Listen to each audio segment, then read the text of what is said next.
Bonjour, nous sommes le samedi 20 avril 2024 et nous allons parler de l'Ukraine. Oui, ça fait déjà un moment qu'on n'en parlait plus trop. Enfin, c'était avec les conflits au Moyen-Orient, c'est passé inaperçu, mais finalement ça revient sur le devant de la scène. Avec le petit gnome là, qui est toujours habillé tel un kéké, jamais en costard, un président de la soi-disant Ukraine. Et l'autre, la vieille momie, Joe Biden, président des États-Unis.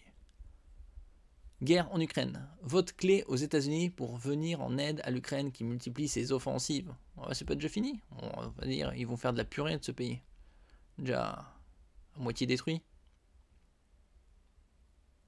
La Russie a lancé son opération militaire en Ukraine le jeudi 24 février. Et oui, ça fait déjà plus de 2 ans, ça passe vite hein, le temps. Une déclaration marquante, un chiffre clé, les tendances de fond. Alors,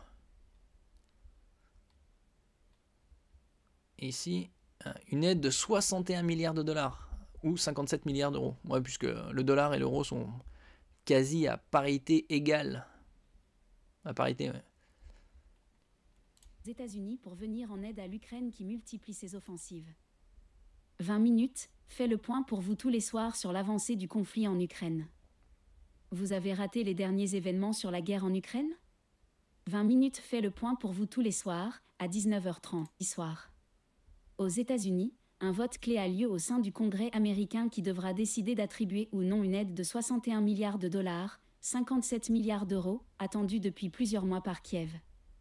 Nous nous rapprochons d'un accord important avec les États-Unis, a déclaré le président Zelensky ce samedi face à des journalistes. Là, il parle d'une aide de 61 milliards de dollars, alors que l'Ukraine a déjà a reçu au moins 200-250 milliards. Hein. Donc on est à plus de 300 milliards d'aides internationales sous différentes formes, que ce soit financière, militaire, humanitaire. S'ils veulent claquer de la thune, ils en balancent. Hein. Selon lui, l'Ukraine ne peut plus attendre face à la pression russe. Il réclame au moins 7 systèmes antiaériens patriotes supplémentaires. L'Ukraine fait face à des pénuries de munitions et est dans l'incapacité de protéger l'ensemble de ses villes et de ses infrastructures énergétiques, régulièrement ciblées par l'armée russe depuis plusieurs semaines. Le chiffre du jour. Bon, ils avaient déjà dégommé les Russes avaient déjà dégommé un barrage qui avait inondé une bonne partie, une région assez importante de l'Ukraine, il y a quelques mois de ça. Les autres infrastructures, il y a des villes qui ont quasiment, on va dire, pas disparu, mais ont quasiment été rasées. Et l'estimation pour reconstruire le pays, c'est plusieurs centaines, voire 1000 milliards. Bon, la guerre n'est pas finie, donc on verra. D'autres disent que c'est déjà la Russie a déjà gagné, et donc c'est juste pour épuiser la Russie. Mais sauf que la Russie, à elle toute seule, produit beaucoup plus que l'OTAN et les autres pays qui fournissent en munitions l'Ukraine. 7.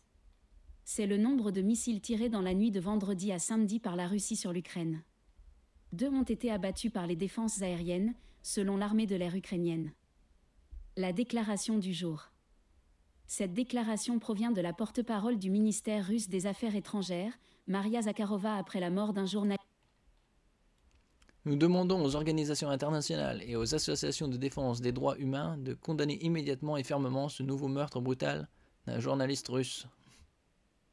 Liste correspond russe, tué lors de l'attaque d'un drone ukrainien dans la région de Zaporizhia, dans le sud-est de l'Ukraine. L'attaque s'est produite vendredi alors que le journaliste Semyon Eremin et son équipe de tournage revenaient d'un reportage dans le village de Priutne, sur la ligne de front, a indiqué le quotidien pour lequel il travaillait Izvestia. L'équipe de tournage de Semyon Eremin a été attaquée par plusieurs drones ennemis à la fois.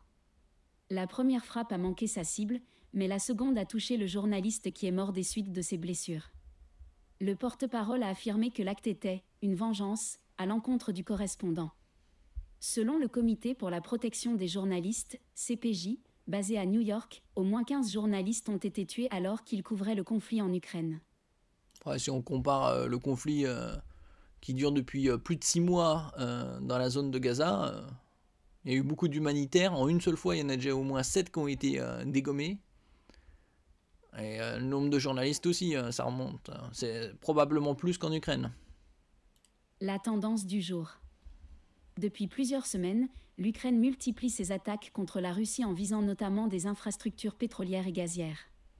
Dernière en date, dans la nuit de vendredi à samedi, l'Ukraine a lancé des drones sur 8 régions russes touchant un dépôt de carburant et 3 sous-stations électriques, a indiqué une source de défense ukrainienne à l'AFP.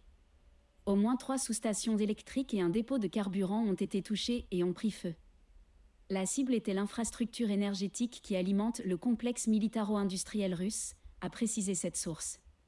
Le ministère russe de la Défense n'a lui pas évoqué ce dépôt touché selon Kiev, indiquant toutefois avoir intercepté 50 drones ukrainiens durant la nuit dont certains à des centaines de kilomètres de la frontière ukrainienne et même près de Moscou.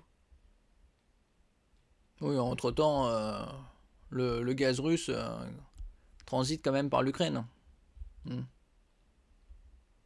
Nord Stream a été dégommé, soi-disant par les Ukrainiens, on sait bien que c'est les Américains. Joe Biden l'avait lui-même affirmé bien avant que Nord Stream serait coupé. Et une journaliste lui avait dit comment vous le ferez, ne vous inquiétez pas, ce sera fait.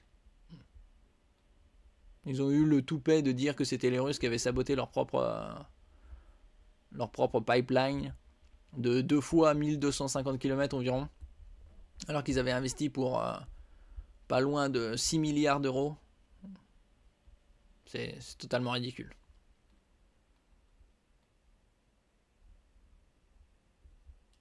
Bon, ils investissent encore 60 milliards comme si c'était rien, comme si le pays n'était pas déjà les États-Unis endettés à plus de 120%. Ils pensent pouvoir épuiser la Russie sur le long terme, sauf que voilà, ce qu'ils vont épuiser, c'est l'Europe et l'OTAN, rien d'autre. Merci pour votre écoute. N'oubliez pas de mettre un j'aime, un commentaire, de partager et de vous abonner à la chaîne. À la prochaine fois.